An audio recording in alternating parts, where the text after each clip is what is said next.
Good evening teachers. நம்ம இப்போ வந்து ஒரு 6th ஸ்டாண்டர்ட் 7th ஸ்டாண்டர்ட் ஃபுல்லாக ஒரே வீடியோவில் பார்த்துடலாம். இது ரொம்ப இம்பார்ட்டண்ட்டான பாயிண்ட்ஸ் மட்டும் நான் உங்களுக்கு சொல்கிறேன். தமிழில் உள்ளது கொஞ்சம் வேகமாக பார்த்து முடிச்சிடலாம். ஓகே டீச்சர்ஸ், உள்ளே போகலாம், கிளாஸ்க்குள்ளே போகலாம். ஃபஸ்ட்டு பாருங்கள், இன்பத்தமிழ்னு ஒரு செயல் இருக்கும். ஃபஸ்ட்டு அது இயற்றியது வந்து பாரதிதாசன். ஓகேங்களா? இதில் நீங்கள் மறக்கிறது என்னன்னு கேட்டிங்கன்னா இன்பத்தமிழ் மட்டும் ஞாபகம் வச்சுக்கிட்டுங்க. அது இயற்றியது யாருன்னா பாரதிதாசன். ஓகேங்களா? இந்த பாயிண்ட் ரொம்ப இம்பார்ட்டன்ட்டு. அடுத்து பார்த்தீங்கன்னா அவருடைய இயற்பெயர் சுப்புரத்தினம், எல்லாமே உங்களுக்கு தெரியும். அப்புறம் பகுத்தறிவு, பொதுவுடைமை, மறுமணம் இதெல்லாம் கேட்க மாட்டாங்க. பெண் கல்வி. புரட்சி கவி பாவேந்தர் பாரதிதாசன் எல்லாருக்கும் தெரியும். புரட்சி கவி மறந்துடும். ஸோ புரட்சி கவி ஞாபகப்படுத்திக்கிடுங்க. நெக்ஸ்ட் அப்படி பாருங்கள், அதில் உள்ள அறிஞ்சொல் பொருள் பாருங்கள். நிருமித்த அப்படின்னா உருவாக்கிய, இது கொஞ்சம் முக்கியமானது. சமூகம், மக்கள் குழு, விளைவு, விளைச்சல் இதெல்லாம் உங்களுக்கு தெரியும். ஸோ அதை விட்டுருங்க. நெக்ஸ்ட் மூவ் பண்ணலாம். தமிழ் கும்பி பாருங்கள். தமிழ் கும்பி எழுதுனது வந்து பெருஞ்சித்தனார். இது கொஞ்சம் பார்த்துக்கிடுங்க. துரைமாணிக்கம் ஒரு பேர், மாணிக்கம் கொடுத்துருக்காங்க. பாவலரேறு என அழைக்கப்படுறாரு. கனிச்சாறு, கொய்யாக்கனி, பாவிய கொத்து, நூறாசிரியம் இதெல்லாம் இவர் இயற்றிய நூல்கள். இது கொஞ்சம் நல்லா படிக்கணும். கனிச்சாறு, கொய்யாக்காவை வந்து நம்ம வந்து கனிச்சாறு போடலாம். அதே மாதிரி பாவிய கொத்து, நூறாசிரியம். கொய்யாப்பழத்தை 100 துண்டாக வெட்டணும் அப்படின்னு ஞாபகம் வச்சுக்கிடுங்க. இப்போ நூறாசிரியம். பாவிய கொத்து, கொய்யாப்பழம் கொத்து கொத்தாக காய்ச்சி கிடந்துச்சு அப்படின்னு ஞாபகம். ஒரு கொய்யாப்பழத்தை வச்சு தான் இவருடைய நூல்கள் எல்லாமே இருக்குது. அவ்வளோதான் விஷயம். அதே மாதிரி பாருங்கள், தமிழ் அப்படின்னு வரணும், இல்லாட்டா மொழின்னு வரணும். அப்படி வந்தாலே அவருடைய இதழ்கள். தமிழ் மொழி, தமிழ் சிட்டு, தமிழ் நிலம், இதே ஞாபகம் வச்சுக்கிடுங்க. இதுவும் ரொம்ப இம்பார்ட்டண்டானது. அதே மாதிரி பாருங்கள், ஆழிப்பெருக்கு அப்படின்னு என்னென்னு கேட்டிங்கன்னா கடல்கோள். இது ரொம்ப இம்பார்ட்டன்ட். மேதினா உலகம்னு உங்களுக்கு எல்லாருக்குமே தெரியும். ஊழி அப்படின்னா நீண்டதொரு காலப்பகுதி. இதையும் கொஞ்சம் ஞாபகம் வச்சுக்கிடுங்க. நீண்டதொரு காலப்பகுதி. இதெல்லாம் நான் க்ரீனிங் பண்ணுறதை கொஞ்சம் ஞாபகம் வச்சுக்கிடுங்க. அடுத்து பாருங்கள், யாம் அறிந்த மொழிகளிலேயே தமிழ் மொழி போல் இனிதாவதும் எங்கும் காணோம் அப்படின்னு சொன்னவர் யாருன்னு கேட்டிங்கன்னா பாரதியார். இதை நல்லா படித்து வச்சுக்கிடுங்க. என்று பிறந்தவள் என்று உணராத இயல்பினலாம் எங்கள் தாய் அப்படின்னு சொன்னது. என்று பிறந்தவள் அப்படின்னு வந்தாலே பாரதியாரை டிக் பண்ணிடுங்க. ஓகேங்களா? இது ரெண்டுமே ரொம்ப ஃபேமஸான கொஸ்டின்னு. அதே மாதிரி தொல்காப்பியத்தை வந்து ரொம்ப பழமையான நூல். நம்மளுக்கு கிடைத்த இலக்கண நூல்கள்லேயே ரொம்ப பழமையானது எதுன்னு கேட்டிங்கன்னா தொல்காப்பியம். இது ஒரு முக்கியமான பாயிண்ட்டு. அதே மாதிரி வேறு இதில் என்ன பாயிண்ட் இருக்குதுன்னு கேட்டிங்கன்னா 8 தொகையும் 10 பாடல்களும் நம்மளுக்கு சங்க இலக்கியங்கள் கொடுத்துருக்காங்க. இதையும் கொஞ்சம் பார்த்து வச்சுட்டு இது மறக்கக்கூடாது. சங்க இலக்கியங்கள்லாம் கேட்க மாட்டாங்க பெருசாலும். அறநூல்கள் வந்து நம்மளுக்கு என்னெல்லாம் திருக்குறளும் 4 அடியார் கொடுத்துருக்காங்க. சிலப்பதிகாரம், மணிமேகலை, காப்பியங்கள் கொடுத்துருக்காங்க. துளிப்பா, அப்புறம் வந்து புதுக்கவிதை, கவிதை, செயல் கொஞ்சமே தமிழுடைய இதெல்லாம் கொடுத்துருக்காங்க. அதெல்லாம் வேண்டாம். நேராக பாருங்கள், தமிழனும் கிளவியும் அதனால் ரற்றே உள்ள நூல் இது தொல்காப்பியம். இதை நல்லா பார்த்துக்கிடுங்க. அதே மாதிரி இது நீ கருதினும் ஆயினும் அப்படின்னு வார்த்தை வந்தனாலே, இது நீ கருதினை ஆயினும் அப்படின்னு வந்தாலே சிலப்பதிகாரம். அதே மாதிரி தமிழனும் கிளவியும், தமிழன் கூட கிளவி, இந்த ரெண்டையும் ஞாபகம் வச்சுங்க. தமிழன் கிளவி அப்படின்னு 2 வார்த்தை வந்தாலே தொல்காப்பியத்தை டிக் பண்ணிடணும். அவ்வளோதான். அதே மாதிரி பாருங்கள், வளஞ்சொலி எழுத்துக்கள்னால் என்னது, இடஞ்சொலி எழுத்துக்கள்னால் என்னென்னு கொடுத்துருக்காங்க. இடஞ்சொலி எழுத்துக்கள் மட்டும் பாருங்கள். டயலாமோ அப்படிங்கிற மாதிரி டயலை அப்படின்னு ஞாபகம் வச்சுக்கிடுங்க. அப்படியே எழுதலாம். அப்புறம் வளஞ்சொலி எழுத்துக்கள் வந்து மேலே கொடுத்துருக்காங்க. அது ஞாபகம் வைக்க கொஞ்சம் கஷ்டம். ஆனால் இடஞ்சொலி எழுத்துக்கள் மைண்டில் இருக்கணும். டயலாமோ அப்படிங்கிற மாதிரி டயலை. அவ்வளோதான். டயலாக் பேசுகிறோம் அப்படின்னு வச்சுக்கோங்க, டயலை. அதேமாதிரி சீர்மைனா என்னென்னு கேட்டிங்கன்னா ஒழுங்குமுறை அப்படின்னு அர்த்தம். இதெல்லாம் ஞாபகம் இருக்கும். பாகற்காய் ஒரு தடவை கேட்டிருந்தாங்க. பாகு கூட்டல் அல் கூட்டல் காய், பாகற்காய். இதை பிரித்து எழுத கேட்டிருந்தாங்க. அதேமாதிரி சீரிலைமையெல்லாம் நான் கேட்க மாட்டாங்க உங்களுக்கு. அதேமாதிரி மொட்டின் 7 நிலைகள் கேட்பாங்க. இதை வரிசையாக படித்து வச்சுக்கிடுங்க. எதுக்கப்புறம் எது வரும்னு கேட்க வாய்ப்பு இருக்குது. அரும்பு ஃபஸ்ட்டு முதல்ல அரும்புறது, அப்புறம் மொட்டு வர்றது, அப்புறம் முகைக்கிறது, அப்புறம் மலர்றது, அப்புறம் அலர்றது, அப்புறம் செம்மல். ஓகேங்களா? முதல்ல அரும்பணும், அப்புறம் மொட்டு வரணும், அதுக்கப்புறம் முகைக்கணும், அப்புறம் மலர் வரணும், அப்புறம் அலர்ந்துருது அன்றைக்கி சாயங்காலமே அலறுதல், அப்புறம் வீசுது, அப்புறம் செம்மல் கீழே விழுந்து என்ன செஞ்சது பெய்யுது. அவ்வளோதான். ஓகேங்களா? அதே மாதிரி இதில் ரொம்ப முக்கியமானது பாருங்கள், தாவர இலைப்பெயர்கள் கொடுத்துருக்காங்க பாருங்கள். அதில் கூந்தல், நம்மளுக்கு கமுகோட இலைப்பெயர் என்னென்னா கூந்தல் சொல்லுவோம். அதே மாதிரி கரும்புக்கும் நாணலுக்கும் நம்ம என்ன சொல்லுவோம்னா தோகை இருக்குதுன்னு சொல்லுவோம். கரும்பு தோகை இருக்குது பார்த்தீங்களா நம்மளுக்கு, அது வந்து கரும்பு தோகைன்னு சொல்லுவோம். அதேமாதிரி நாணல் நம்மளுக்கு தெரியாது. ஸோ நாணலும் தோகை வரும். அதே மாதிரி கமுகு அப்படிங்கிறது நம்மளுக்கு கூந்தல். ஓகேங்களா? இதெல்லாம் கொஞ்சம் வித்தியாசமானது. மல்லித்தலை, பனை இலை, தென்னை ஓலை இதெல்லாம் நம்மளுக்கு தெரியும். அதுமாதிரி நெல் வரக்கெல்லாம் தாளுங்கிறது நம்மளுக்கு தெரியும். மறக்கிறது கரும்பும் நாணலும் வந்து தோகை வரும், கமுகு வந்து கூந்தல் வரும் அப்படிங்கிறத நல்லா மெமரைஸ் பண்ணிக்கிடுங்க. ஓகேங்களா? அடுத்து பாருங்கள், உலகம் தோன்றியது முதல் நம்மளுக்கு வந்து உலகம் அப்படிங்கிற வார்த்தை இதில் வந்து ஆக்சுவலாக புக்கில் நிறைய டேட்டா இருக்குது, இதில் கொஞ்சம் கம்மியாக தான் இருக்குது. நான் திருப்பி இந்த ஒன்றை மட்டும் திருப்பி உங்களுக்கு போட்டு விட்றேன். உலகம் அப்படிங்கிற வார்த்தை அமைந்துள்ள நூல்கள் எதுனா தொல்காப்பியமும் திருமுருகாற்றுப்படையும். அதாவது உலகம் அப்படின்னாலே முருகர் வந்துடணும். அதே மாதிரி தொல்காப்பியர் அவர் தானே இப்போ ரொம்ப பழமையான எனக்கு நூல் கொடுத்துருக்காங்க. ஸோ தொல்காப்பியரும் வந்துடணும். ஸோ தொல்காப்பியரையும் கூப்பிட்றோம், முருகரையும் கூப்பிட்றோம். ஓகேங்களா? திருமுருகாற்றுப்படை. அதே மாதிரி வேளாண்மை செஞ்சால் ரொம்ப களிப்பாக இருக்கும், ரொம்ப மகிழ்ச்சியாக இருக்கும். ஸோ கலித்தொகை. அதே மாதிரி திருக்குறள்லையும் வேளாண்மை பற்றி சொல்லியிருக்காங்க. உழவர் அப்படின்னா என்னென்னு கேட்டிங்கன்னா நல்லவங்க. ஸோ நற்றிணை. ஓகேங்களா? அதே மாதிரி மகிழ்ச்சிங்கிறது நம்மளுக்கு திருக்குறள் எல்லாமே மகிழ்ச்சி தரக்கூடியதான். அதே மாதிரி தொல்காப்பியமும் நம்மளுக்கு மகிழ்ச்சி தரும். ஓகேங்களா? அரசை பற்றி சொன்னது யாருன்னு கேட்டிங்கன்னா அது திருக்குறள். ஓகேங்களா? அதை நான் வச்சுக்கிடுங்க. அதே மாதிரி கனவு பழித்தது இந்த நூலை பாருங்கள். ஆழ அமுக்கி முகுக்கினும் ஆழ்கடல் நீர் நாளி முகவாது நாளி. எவ்வளோ தான் அமுக்குனாலும் நீரை என்ன செய்ய முடியாது, அமுக்க முடியாது. அவங்க எல்லாருக்குமே தெரியும், நீரை வந்து அமுக்கவே முடியாது. அதை தான் அதில் கொடுத்துருக்காங்க. ஸோ ஆழ அமுக்கி முகக்கினும் அப்படின்னு வந்தாலே அபயர் அழியிருங்க. ஓகேங்களா? அதே மாதிரி நிலம் அந்த 5 இது சொல்லுவாங்களா, ஐம்பூதங்கள், அது கலந்த மயக்கம் உலக மாதிரி. இந்த நிலம் நீர் விளிம்பு நீர் விழி விசும்போடு அப்படின்னு வந்தாலே தொல்காப்பியத்தை டிக் பண்ணிடுங்க. அப்புறம் கடல் நீர் முகந்து கமஞ்சுளி எழிலில், அதாவது இது என்னன்னு கேட்டிங்கன்னா மேலே மேகம் போய் மழையாக பொழியும். அதான் கடல் நீரை முகந்து மேலே போய் மேகம் நிற்கிறான். அதான் கடல் நீர் முகந்த கமஞ்சூல் எழிலி அப்படின்னு கொடுத்துருக்காங்க. இது காரணம் இருப்பது.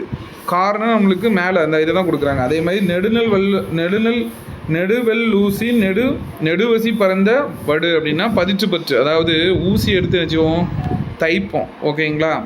அதே மாதிரி எதை தைப்போம், எது பிஞ்சிட்டோ அதை தைப்போம். ஸோ இதனால் பதிச்சு பத்துங்கிறது வந்து நம்மளுக்கு வந்து ஊசி வந்தாலே பதிச்சு 10 தையலை போட்டு தச்சிரு அப்படின்னு அர்த்தம். அதே மாதிரி சுறாமீன் வந்துச்சுன்னா பரதவர் வந்துடுவாங்க. அதே மாதிரி அதுக்கு யார் வருவாங்க, மீனவர்களும் நல்லவங்க. ஸோ நற்றினை போட்டுருங்க, ஈஸி. அப்புறம் திணையளவு போதா சிறுபுல் நீண்ட பனையளவு காட்டும், அதாவது சின்ன புல்லில் இருக்கக்கூடிய அந்த நீரானது பனையளவு உயரத்தை நம்மளுக்கு காட்டுது கண்ணாடி போல். ஸோ கண்ணாடி போல் பழைய வரலாற்றை காமிக்கக்கூடியவர் யாருன்னு கேட்டிங்கன்னா கபிலர். கண்ணாடி கபிலர். ஓகேங்களா? அப்படின்னு வச்சுக்கிடுங்க. இது ரொம்ப முக்கியமானது. அடுத்து பாருங்கள் சிலப்பதிகாரம். சிலப்பதிகாரத்தில் பாருங்கள் சேர மன்னர் மரபை சார்ந்தவர் சிலங்கோவடிகள். ஓகேங்களா? 2ஆம் நூற்றாண்டை சார்ந்தவர், ரொம்ப முக்கியம். இதான் முதல் காப்பியம் எதுன்னு கேட்டிங்கன்னா சிலப்பதிகாரம். முத்தமிழ் காப்பியம், குடிமக்கள் காப்பியம் என போற்றப்படுகிறது. சிலப்பதிகாரத்தையும் மணிமேகலையும் நம்ம இரட்டை காப்பியங்கள்னு சொல்லுவோம். இது உங்கள் எல்லாருக்குமே தெரியும். ஸோ அது மறந்துடாதீங்க. அதே மாதிரி இவர் திங்கள் ஞாயிறு மாமலை போச்சுதே திங்களை போச்சுதே, அதே மாதிரி ஞாயிறு போச்சுதே மாமலை போச்சுதேன்னு நிலவு சூரியன் மலையை வந்து இவருக்கு என்ன பண்ணியிருக்காரு, பாடியிருக்காரு. ஓகேங்களா? இளங்கோவடிகள். அதை ஞாபகம் வச்சுக்கிடுங்க. அதை தான் இதில் கொடுத்துருக்காங்க. இது நம்ம ஜஸ்ட் மெமரைஸ் பண்ணால் போதும். அதே மாதிரி பாருங்கள் கொங்கு மகரந்தகம், இது ரொம்ப ரொம்ப முக்கியம். திங்கள் நிலவு எழுதிருவீங்க. அலர் மலர்தல், திகிரி ஆணை சக்கரம் ரொம்ப முக்கியம். பொற்கோட்டு அப்படின்னா பொன்மயமான சிகரத்தில், மேருங்கிறது இமயமலம், நாமநீருங்கிறது அச்சம் தரும் கடல். அதே மாதிரி அலிங்கிறது கருணை. இந்த அலிங்கிறது ஞாபகம் வச்சுக்கிடுங்க. அதேமாதிரி நாமநீரும் ஞாபகம் வச்சுக்கோங்க, அச்சம் தரும் கடல். இதெல்லாம் நம்மளுக்கு மறந்துடும். அதேமாதிரி மேருங்கிறது இமயமலை ஞாபகம் வச்சுக்கலாம். அவ்வளோதாங்க. அப்புறம் காணிலம் பாருங்கள். காணிலம் அப்படிங்கிறது வந்து பாரதியார் எழுதினது. காணிலமாவது வேணும் அப்படிங்கிறதுக்காக அந்த பாடலே ஒரு வீடு இருக்கும், இயற்கை அமைப்பாக இருக்கும். காணிலமாவது எனக்கு கொடு பராசக்தியே அப்படின்னு ஒரு கேட்குற மாதிரி. அதேமாதிரி பாரதியாரோட பேர் தெரியும், சுப்பிரமணியன்னு. அதே மாதிரி எட்டயபுர மன்னரால் தான் அவருக்கு பாரதிங்கிற பட்டம் கிடச்சிருக்கும். ஓகேங்களா? அது கண்ணன் பாட்டு, குயில் பாட்டு, பாஞ்சாலி சபதம் எல்லாம் உங்களுக்கு தெரியும். இவர் எழுதின இந்த பாடல் பாருங்கள். வானை இழப்போம் கடல் மீனை இழப்போம், இதெல்லாம் நம்ம அழகாக எழுதிடலாம். இதெல்லாம் உங்களுக்கு எல்லாருக்குமே தெரியும். காணிலம் வேண்டும் பராசக்தி தாயே கொடுன்னு கேட்டிருப்பாரு. காணிங்கிறது நிலத்தை அளக்கக்கூடிய ஒரு அளவை. ஓகேங்களா? ஒரு நில அளவை மெத்தடு தான் காணி. இது அவசியம். மாடங்கள்லாம் நம்ம மச்சி விடுமோலாம் மாடிமோலாம் அதை தான் மாடங்கள் அப்படின்னு கொடுத்துருக்காங்க. அதே மாதிரி சித்தம்ங்கிறது உள்ளம். அதே மாதிரி பாருங்கள் சிறகின் ஓசை பார்க்கலாம். சிறகின் ஓசையில் வந்து பறவைகள் இடம்பெறுதலை பற்றி நம்மளுக்கு உள்ள பாடல் என்னன்னு கேட்டிங்கன்னா பறவைகள் இடம்பெறுதல் நம்ம என்ன சொல்கிறோம்னா வலசை போதல்னு சொல்கிறோம். அதே மாதிரி பெரும்பாலும் என்ன பறவைகள் வலசை போகும்னு கேட்டிங்கன்னா நீர்வாழ் பறவைகள் தான் போகும். ஓகேங்களா? இது எதன் அடிப்படையில் அது வலசை போகுதுன்னு கேட்டிங்கன்னா ஒரு இடத்துலேருந்து இன்னொரு இடத்துக்கு போகுதுன்னு கேட்டிங்கன்னா அது நிலவு விண்மீன் மற்றும் ஈர்ப்பு புலத்தை மையமாக வச்சு தான் போகும். ஓகேங்களா? கடலை தாண்டி பறக்கக்கூடிய பறவை வந்து கப்பல் பறவை நடக்குது. இது தரையை இறங்காமல் 400 கிலோமீட்டர் வரைக்கும் போகுது. சரிங்களா? அதுக்கு இன்னொரு பேர் கூளைக்கடா, இன்னொன்று வந்து கடற்கொள்ளை பறவை என அழைக்கப்படுது. 400 கிலோமீட்டர் போகுது பாருங்கள் தரை இறங்காமல். அதே மாதிரி நாரை செங்காய் நாரைன்னு பாடல் பாடியவர் வந்து சத்திமுத்தி புலவர். காக்கையும் குருவியும் எங்கள் ஜாதி அப்படின்னு பாடினது வந்து பாரதியார். ஓகேங்களா? அதே மாதிரி தென் திசை குமரி ஆடி வடதிசைக்கு ஏறுவீர். இது வந்து வலசை போகிறதுக்கான ஒரு பாடல் வரி, ஓகேங்களா. வலசை பறவைகள் வலசை போதில் அந்த செய்தியை குறிக்கக்கூடிய பாடல் வரி. அதே மாதிரி ஐரோப்பாவில் இருந்தால் நம்மளுக்கு மேக்ஸிமம் வருது இந்த நாரை இலையங்கள் எல்லாமே வருது, செங்கால் நாரை இனங்கள், ஓகேங்களா. அதே மாதிரி இந்த இந்த பாருங்கள், சிட்டுக்குருவி பற்றி ஒரு தகவல் கொடுத்துருக்காங்க. சிட்டுக்குருவி வந்து நம்மளுக்கு வந்து 3 முதல் 6 முட்டைகள் இடும். 14 நாளில் நம்மளுக்கு அடைகாக்கும், 15ஆவது நாள் நம்மளுக்கு நினைஞ்சிரும் குஞ்சுகள் வெளியிடும். இதெல்லாம் இப்போ கேட்குறாங்க கொஸ்டின்ஸில். நம்ம பறவை மனிதரென அழைக்கப்படுவர் வந்து டாக்டர் சலீம் சிட்டுக்குருவியின் வீழ்ச்சி அப்படிங்கிற நூலை எழுதியிருக்காரு, ஓகேங்களா. அதே மாதிரி உலகத்திலேயே ரொம்ப தூரம் பறக்கக்கூடிய பறவை வந்து எதுன்னு கேட்டிங்கன்னா ஆர்டிகாலா. இதை ஞாபகம் வச்சுக்கணும். பறவைகள் பற்றிய படிப்புக்கு பேர் ஆர்த்தினாலஜி. உலக சிட்டுக்குருவி நாள் கொண்டாடப்படக்கூடிய இது வந்து நம்மளுக்கு மார்ச் 20. இதெல்லாம் ஞாபகம் வச்சுக்கணும். அதே மாதிரி கிழவனும் கடலும் அப்படிங்கிற நூலை இயற்றியது யாருன்னு கேட்டிங்கன்னா நம்மளுக்கு எர்னஸ்ட் ஹம்மிங், ஓகேங்களா. இவர் 1954 நோபல் பரிசு வாங்குவார். இதெல்லாம் கேட்ட கேள்வி டெட்டில். கிழவனும் கடலும், ஓகேங்களா. அதேமாதிரி திருக்குறள் உங்களுக்கு எல்லாருமே திருவள்ளுவரோட மற்ற பேர் தெரியும். வான்புகழ் வள்ளுவர், தெய்வ புலவர், பொய்யில் புலவர், சின்னா புலவர், நிறைய பேர் இருக்குது. நம்ம அதை டிக் பண்ணிடலாம். அதே மாதிரி 3 வகையாக பிரிச்சிருக்காங்க. அறத்துப்பால், பொருட்பால், இன்பத்துப்பால். அதுவும் வேண்டாம். 133 அதிகாரங்களும் தெரியும், 1330 குறட்பாக்களும் தெரியும். உலக பொதுமுறை, வாயுரை வாழ்த்து, இந்த மாதிரி நிறைய பேர்கள் அதுக்கு உண்டு. அதையும் எழுதுவீங்க. பல மொழிகளும் மொழிபெயர்க்கப்பட்டிருக்கு, அதுவும் நம்மளுக்கு தெரியும். ஸோ திருக்குறள் நம்மளுக்கு படிக்க வேண்டிய அவசியம் இல்லை. அதே மாதிரி அறிவியல் ஆசிரியர் எழுதுனது பாருங்கள், நெல்லை சு முத்து. இவர் வந்து அப்துல் கலாம் மாதிரியே சிந்திக்கிறாரு அப்படின்னு அப்துல் கலாமால் பாராட்டப்பட்டவர். அதே மாதிரி இவர் பணிபுரிஞ்ச இதெல்லாம் கொடுத்துருக்காங்க. விக்ரம் சாராபாய், சதீஷ் தவான் விண்வெளி மையம், அப்புறம் இஸ்ரோ, இதெல்லாம் இவர் வேலை பார்த்துருக்காரு, ஓகேங்களா. ஔஷதனா மருந்து, அதை ஞாபகம் வச்சுக்கிட்டுங்க. ஔஷதனா மருந்து. அப்புறம் இந்த கணினியின் நண்பன் அப்படின்னு ஒரு பாடம் கொடுத்துருக்காங்க. இந்த காரல் கபாக் அப்படிங்கிறவர் யாருன்னு கேட்டிங்கன்னா செக் நாட்டை சார்ந்தவர், ஓகேங்களா. செக்ஸ் நாட்டை சார்ந்தவர், ஒரு நாடக ஆசிரியர். இவர் எழுதின நூலில் வந்து ரோபோ அப்படிங்கிற சொல்ல முதல்ல பயன்படுத்தியிருக்காரு. இது கொஞ்சம் பார்த்துக்கிட்டுங்க. ரோபோனா அடிமை, அது ஒரு எல்லாமே நீங்கள் எழுதுவீங்க, இதெல்லாம் நம்மளுக்கு தேவையில்லை. அதே மாதிரி இந்த கேரி காஸ்ப்ரோ அப்படிங்கிறவருக்கும் உலக செஸ் சாம்பியனுக்கும் டீப் ப்ளூ அப்படிங்கிறது ஐபிஎம் உருவாக்குன ஒரு கம்ப்யூட்டர், மீத்திரன் கணினி. 2க்கும் போட்டி நடக்கும்போது அந்த கம்ப்யூட்டர் டீப் ப்ளூ வந்து ஜெயிச்சிடும், ஓகேங்களா. சவுதி அரேபியா ஒரு ரோபோக்கு குடியுரிமை கொடுத்துருக்கு. அந்த ரோபோ பேர் என்னது? சோஃபியா, ஓகேங்களா. அது ஐக்கிய நாடுகள் இந்த ரோபோக்கு என்ன கொடுத்துருக்காங்கன்னா புதுமையின் வெற்றியாளர் அப்படின்னு பட்டம் கொடுத்துருக்காங்க சோஃபியாவுக்கு, ஓகேங்களா. இதெல்லாம் கொஞ்சம் முக்கியமான பாயிண்ட்ஸு. அதே மாதிரி பாருங்கள், சார் சிவி ராமன் வந்து ராமன் விளைவு அப்படிங்கிறத கண்டுபிடிச்சது வந்து பிப்ரவரி 28, 1928. எல்லாமே 28, ஓகேங்களா. ஸோ நம்ம இந்த பிப்ரவரி 28 தான் என்ன சொல்கிறோம், தேசிய அறிவியல் நாளாக கொண்டாடி வர்றோம், ஓகேங்களா. அதுக்காக இவருக்கு முதல் நோபல் பரிசு கிடச்சிருக்கு. அறிவியலுக்கான முதல் நோபல் பரிசு, ஓகேங்களா. இது நல்லா பார்த்துக்கிடுங்க. இவ்வளோ தான் மொத்த பாயிண்ட்ஸு. நல்ல தெளிவாக விறுவிறுன்னு படிச்சிடலாம். அடுத்து பாருங்கள், மூதுரை எழுதுனது வந்து ஔவையார், உங்களுக்கு தெரியும். இவர் எழுதின மற்ற நூல் தெரியும். ஆத்திச்சூடி, கொன்றை வேந்தன், நல்வழிலாம் உங்களுக்கு தெரியும். மூத்தோர் கூறும் அறிவுரை தான் நம்ம மூதுரைன்னு சொல்கிறோம். 36 பாடல்கள் இருக்குது, ஓகேங்களா. பாடலில் முக்கியமான லைன் பாருங்கள், மன்னனும் மாசர கற்றோனும் சீர்தூக்கின் கற்றோனே சிறப்பு. அதை தான் கொடுத்துருக்காங்க. கற்றோருக்கு தான் சென்ற இடமெல்லாம் சிறப்பு அப்படிங்கிறது தான் சொல்ல வருது. சீர்தூக்கினா ஒப்பிட்டு பார்க்குறது, ஓகேங்களா. அதெல்லாம் உங்களுக்கு ஞாபகம் இருக்கும், அதெல்லாம் வேண்டாம் உங்களுக்கு. ஸோ அடுத்தது பார்க்கலாம். துன்பம் வெல்லும் கல்வி, பட்டுக்கோட்டை கல்யாண சுந்தரனார், அவரை பார்த்துக்கிடுங்க. மக்கள் கவிஞர் அழைக்கப்படுறார், ஓகேங்களா. ஏட்டில் படித்ததோடு இருந்து விடாதே, ஓகேங்களா. ஏன் படித்தோம் என்பதை மறந்து விடாதே. இது ரொம்ப நல்ல லைனு. ஸோ பட்டுக்கோட்டை கல்யாண சுந்தரனார் நல்லா பார்த்துக்கிடுங்க. அதே மாதிரி கல்விக்கண் திறந்த காமராசருக்கு வந்து இவர் வந்து முன்னாள் முதலமைச்சர், அவங்க எல்லாருக்குமே தெரியும். இலவச கட்டாய கட்டத்தை இயற்றியவர் இவர் தான். மதிய உணவும் காமராஜர் தான். கல்விக்கண் திறந்த காமராசர்னு பாராட்டியவர் வந்து யாருன்னு கேட்டிங்கன்னா பெரியார். இது முக்கியமான கொஸ்டின். கல்விக்கண் திறந்த காமராசர்னு பாராட்டியது யாருன்னு கேட்டிங்கன்னா இவர் தான். அதே மாதிரி மதுரை யூனிவர்சிட்டி இவர் பேர் தான் அழைக்கப்படுது. அதே மாதிரி நடுவு நர்ஸாக 1976 வந்து பாரத் ரத்னா கொடுத்துருக்காங்க. அதே மாதிரி சென்னை உள்நாட்டு விமான நிலையத்திற்கு காமராசர் ஐயா பேர் தான் சுட்டியிருக்காங்க, ஓகேங்களா. மணிமண்டபம் வந்து கன்னியாகுமரியில் இருக்குது. அது கரெக்டாக 2000 ஆண்டில் அவர் இறந்த அன்னைக்கு காந்தி ஜெயந்தி அன்னைக்கு காமராஜர் வந்து இறந்துருப்பார், அன்னைக்கு அமைக்கப்பட்டது, ஓகேங்களா. இது கொஞ்சம் ஞாபகம் வச்சுக்கிடுங்க. அப்புறம் நூலகம் நோக்கி அடுத்த யூனிட் பார்க்கலாம். ஒரு ஃபாஸ்ட் ரிவிஷனுக்காக தான் இது போடுறேன். இது டெஸ்ட் எழுதுனதுக்கு சமமாக இருக்கும் உங்களுக்கு. ஆசிய கண்டத்திலே மிகப்பெரிய நூலகம் எங்கே இருக்குதுன்னு கேட்டிங்கன்னா சைனாவில் தான். இதை மறந்துடக்கூடாது. அதே மாதிரி நம்மளுக்கு நூலக அறிவியலின் தந்தை என அழைக்கப்படுவது அரங்கநாதன் தான், ஓகேங்களா. இந்த அரங்கநாதன் பேரால் தான் ஒவ்வொரு வருஷமும் நம்ம அரசு சிறந்த நூலகர் விருது கொடுத்துட்ருக்கு. அதே மாதிரி பார்வையற்றலுக்கான நூல்கள் வந்து பிரெய்லி நூல்கள் அழைக்கப்படுது, மறந்துடக்கூடாது. அதே மாதிரி அண்ணா நூற்றாண்டில் இருக்கக்கூடிய 8 தளங்கள் பற்றி கொடுத்துருக்காங்க. இது கொஞ்சம் மெமரைஸ் பண்ணிக்கணும், ஓகேங்களா. முதல் தளம் வந்து குழந்தைகள், சின்ன பிள்ளைகளால் படியேற முடியாது. அதே மாதிரி பருவ இதழ்கள், ஓகேங்களா. 2வது இது பாருங்கள், தமிழுக்கு இம்பார்ட்டன்ஸ். 3வது தளம் பார்த்தீங்கன்னா அறிவியல். கணினி அறிவியல், கம்ப்யூட்டர் துறைக்கு இம்பார்ட்டன். அதே மாதிரி அரசியல் பண்ணுறவங்களுக்கு இம்பார்ட்டனாக அரசியல் நூல்களும் கொடுத்துருக்காங்க. 4வது தளம் நம்மளுக்கு வந்து பொருளாதாரம் சம்மந்தப்பட்டது, சட்டம், வணிகம் சம்மந்தப்பட்டதாக கொடுத்துருக்காங்க. அதே மாதிரி 5வது தளம் தான் கணிதம், அறிவியல், மருத்துவம் சம்மந்தமாக வந்திருக்கு. 6வது தளம் பொறியியல் மற்றும் வேளாண்மைக்கு கொடுத்துருக்காங்க, திரைப்பட களத்துக்கும் கொடுத்துருக்காங்க. 7வது தளம் நம்மளுக்கு சுற்றுலா, வரலாறு அதெல்லாம் கொடுத்துருக்காங்க. 8வது தளம் நிர்வாக பிரிவுக்காக வச்சுருக்கு. இது ரொம்ப இம்பார்ட்டன்ட், இதை நல்லா படிச்சுக்கிடுங்க. அதே மாதிரி ஆசார கோவை பயிரலாம். இந்த செயலில் வச்சது பெருவாயில் மொழியார், கயத்தார் இவருக்கு ஊர். நல்ல ஒழுக்கங்களின் தொகுப்பு தான் நம்ம ஆசார கோவைன்னு சொல்கிறோம். ஓகேங்களா? இது 100 வெண்பாக்களால் ஆனது, ரொம்ப முக்கியம்.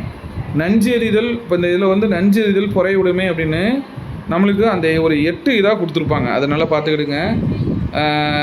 அடுத்து பாருங்கள், கண்மணியே கண்ணுறங்கு, இது ஒரு நாட்டுப்புற இலக்கியம். இதில் பாருங்கள், தாள் அப்படிங்கிறதுனா என்னென்னு கேட்பாங்க. தாள்னா நாக்கு. ஓகேங்களா? நாக்கை வச்சு பாடுறதுனால தான் தாளாட்டு அப்படின்னு வந்திருக்கு. ஓகேங்களா? அதை பார்த்து வச்சுடுங்க. அப்புறம் தமிழர் பெருவிழா பொங்கல் பார்த்துக்கிட்டிங்கன்னா, தமிழர் பெருவிழா பொங்கல் பார்த்துக்கிட்டிங்கன்னா நம்மளுக்கு முக்கியமானது வந்து மாடுக்கு செல்வன் ஒரு பேர் இருக்குது. ஓகேங்களா? மாடுனா செல்வம். அப்புறம் மாடு பிரித்தல் நம்ம மஞ்சள் விரட்டு, ஜல்லிக்கட்டு, ஏறுதழுதல் அப்படிலாம் சொல்கிறோம். அப்புறம் திருவள்ளுவர் பிறந்த ஆண்டு பாருங்கள், கிமு 31. அப்போ கிபிஐலேருந்து நம்ம இப்போ கண்டுபிடிக்கணும்னா ஒரு 31 நம்ம வந்து எக்ஸ்ட்ரா அடிஷ்னலாக கூட்ட வேண்டியதாக இருக்குது. கூட்டினோன்னா நம்மளுக்கு தெரிஞ்சிடும். இப்போ 2025 + 31 போட்டிங்கன்னா நம்மளுக்கு 2056 வரும். அப்போ 2056 வருஷம் திருவள்ளுவர் ஆண்டுங்கிறத நம்ம கால்குலேட் பண்ணுறோம். தை முதல் நாளை வந்து திருவள்ளுவர் ஆண்டாக கொண்டாடுறோம். தை 2வது நாளை திருவள்ளுவர் தினமாக கொண்டாடுறோம். ஓகேங்களா? தை 1ஆம் நாள் வந்து திருவள்ளுவர் ஆண்டாக தொடங்குகிறது. தை 2ஆம் நாள் வந்து திருவள்ளுவருக்கு தினமாக நம்ம கொண்டாடுறோம். ஓகேங்களா? அவ்வளோதான். ஓகே.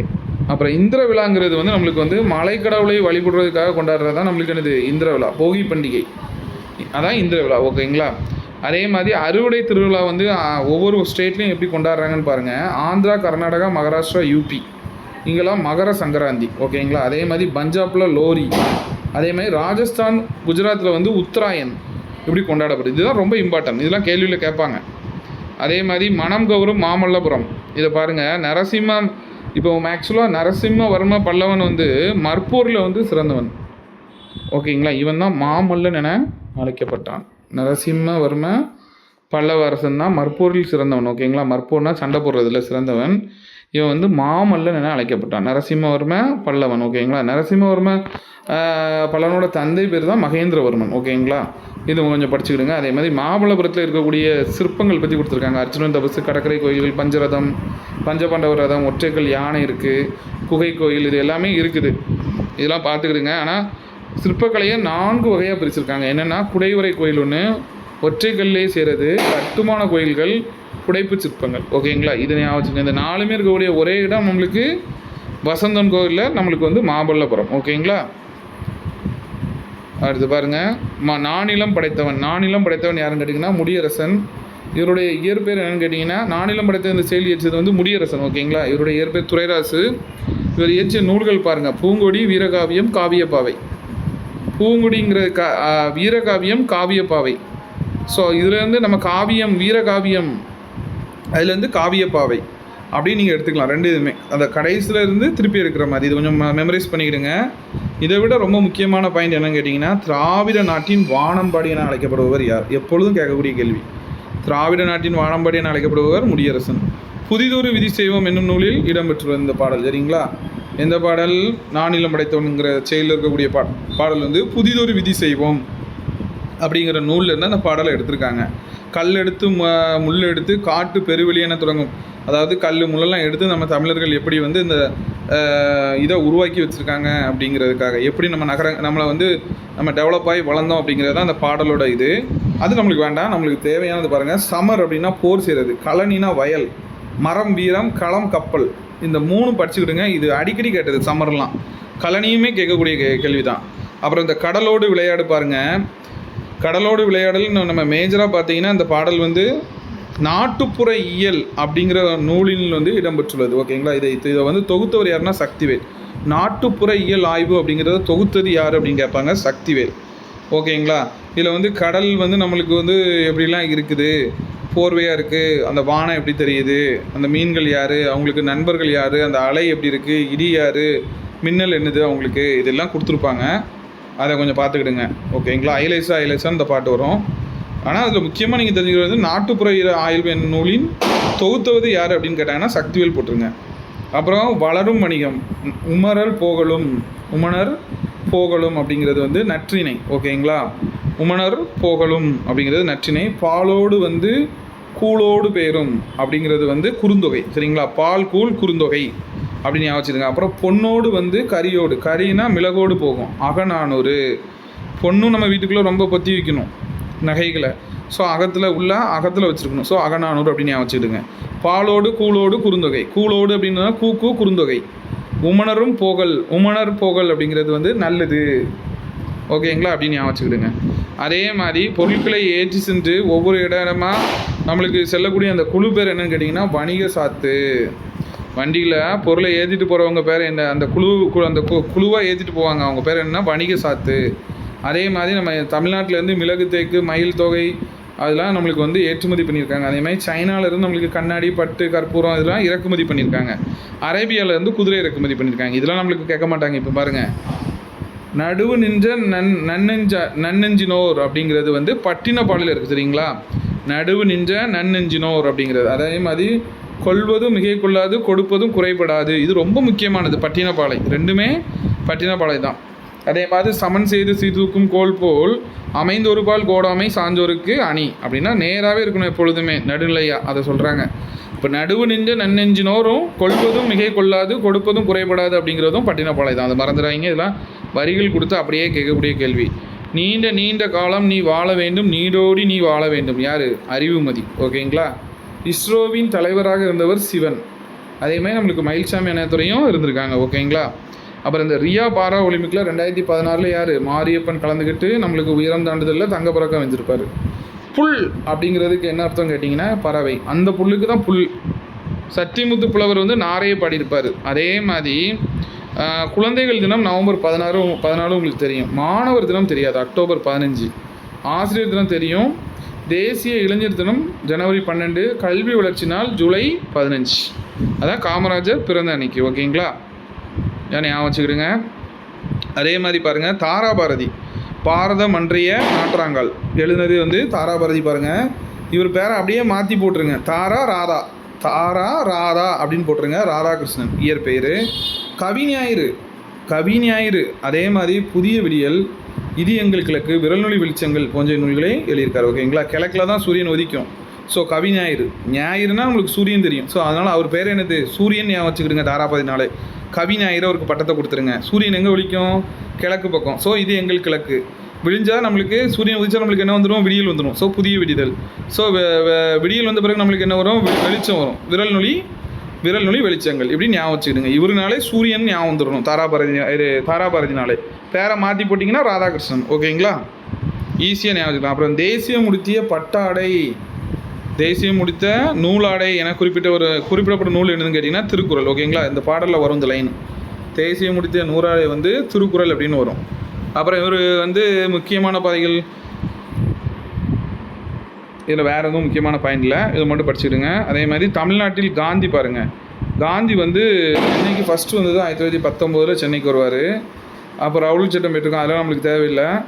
எதில் வருவார்னா அப்புறம் 2வது தடவை வர்றது வந்து மதுரைக்கு வருவார் ஓகேங்களா. உடை அடிவதில் காந்திக்கு மாற்றத்தை ஏற்படுத்திய ஊர் வந்து மதுரை ஓகேங்களா. அவருக்கு பிடிச்ச நூலாக எதை கூறுவாருன்னா ஜியு போப்போட தமிழ் கையேடு. அதே மாதிரி திருக்குறள் அவரை கவர்ந்த நூலாக சொல்லுவார் ஓகேங்களா. அதே மாதிரி ஒரு மாநாடு 1937 சென்னையில் நடக்கும். அப்போ ஊவேசா வந்து வரவேற்பு குழு தலைவராக இருப்பாப்புல.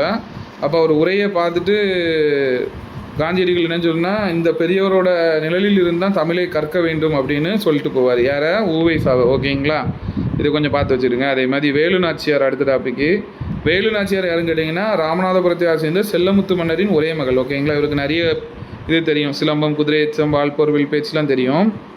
இதில் மேஜராக முத்து ஒடுகுநாதரையும் மணந்து கொண்டார், சிவகங்கை மன்னரை ஓகேங்களா. ராமநாதபுரத்துலேருந்து சிவகங்கை மன்னரை மணந்துக்கிட்டு காளையார் கோயிலில் போர் எடுப்போம். முத்து ஒடுகுநாதரை கொண்டு போடுவாங்க, யாருன்னு கேட்டிங்கன்னா ஆங்கிலேயர்கள். அப்புறம் திண்டுக்கல் கோட்டைக்கு போய்ட்டு அங்கே வந்து வேலுநாச்சியார் வந்து நம்ம தஞ்சம் பூந்துருவாங்க. அங்கே ஒரு ஆலோசனை கூட்டிங்களாம் மீட்டிங்லாம் போட்டு அமைச்சர் தாண்டவராயரை வச்சுக்கிட்டு எங்கே வருவாங்கன்னா அவருடைய படைத்தளபதிகள் பெரிய மருது சின்ன மருதுலாம் வச்சு விஜயதசமி அன்னைக்கு உள்ளே வருவாங்க. அதுக்கு ஹெல்ப் வந்து ஐதரகிட்ட ஒரு 5000 குதிரைகள் கட்டிருப்பாங்க. ஓகேங்களா, இதெல்லாம் முக்கியம் இல்லை. அந்த ஆண் பிரிவுகளுக்கு மருது சகோதரர்களும், பெண் பிரிவுக்கு யார் பேர்னா குயிலி. ஓகேங்களா, மறந்துடக்கூடாது. வந்து தலைமை வச்சுருப்பாங்க. கடுமையான போர் நடக்கும், ஜெயிச்சிருவாங்க. திருப்பி 1780 வந்து மறுபடியும் அவங்க மீட்டெடுத்துருவாங்க. 1935 தான் வேலுநாச்சியார் பிறந்திருப்பாங்க. இது ஒரு தடவை டிஎன்பிசியில் கேட்ட கேள்வி. 1735 வேலுநாச்சியார் பிறந்த வருடம். திருப்பி கைப்பற்றிய ஆண்டு, சிவகங்கை கைப்பற்றிய ஆண்டு வந்து 1780. ஓகேங்களா, இதை மறந்துடக்கூடாது. சாரி, 1730 வேலுநாச்சியார் பிறந்தது. ஓகேங்களா, கீழே கொடுத்துருக்காங்க 1730. அப்புறம் அவளை காட்டி கொடுக்க மறுத்துருப்பாங்க உடையாளுங்கிறவங்க. அவங்களுக்காக நடுக்கல் கூட ஒன்று வச்சுருப்பாங்க. ஓகேங்களா, அது பார்த்துக்கிடுங்க. உடையாளுக்காக யாருக்காக நடுக்கல் வச்சாங்க வேலுநாச்சியார் அப்படின்னா உடையாள். பெண் பிரிவோட தலைவர் யாருன்னு கேட்டிங்கன்னா குயிலி. ஓகேங்களா, திருப்பி கேட்டிங்கன்னா ஒரு நல்ல மெமரைஸ் ஆயிரும். அதேமாதிரி பராபர கண்ணி எழுதுனது யாருன்னு கேட்டிங்கன்னா தாயுமானவர். தாயுமானவர் பாடல்கள் வந்து தமிழ் மொழியின் உபநிடதம் என அழைக்கப்படுகிறது. ஓகேங்களா, கண்ணினா 2 அடிகளால் பாடப்படுவது. தண்டருள் அப்படின்னா குளிர்ந்த கருணை. செம்மையருக்கு அப்படின்னா சான்றோருக்கு. இதெல்லாம் ஞாபகம் வச்சுக்கிடுங்க.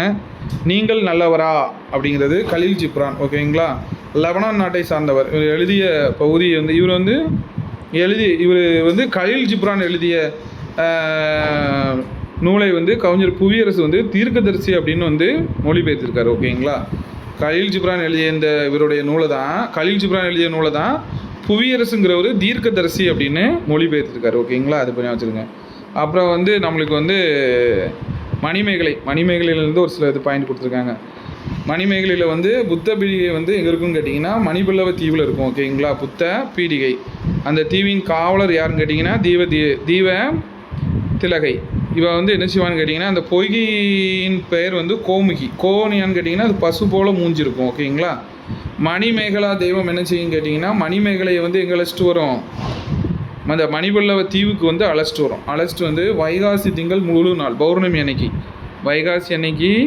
வைகாசி திங்கள் முழு நாள் அன்னைக்கு, வைகாசி திங்கள் மீன்ஸ் இங்கே மாதம், முழு நாள் அன்னைக்கு கொண்டு வந்து என்ன செய்யணும், அமுத சுரப்பியை கையில் கொடுக்கும் மணிமேகலை கிட்ட.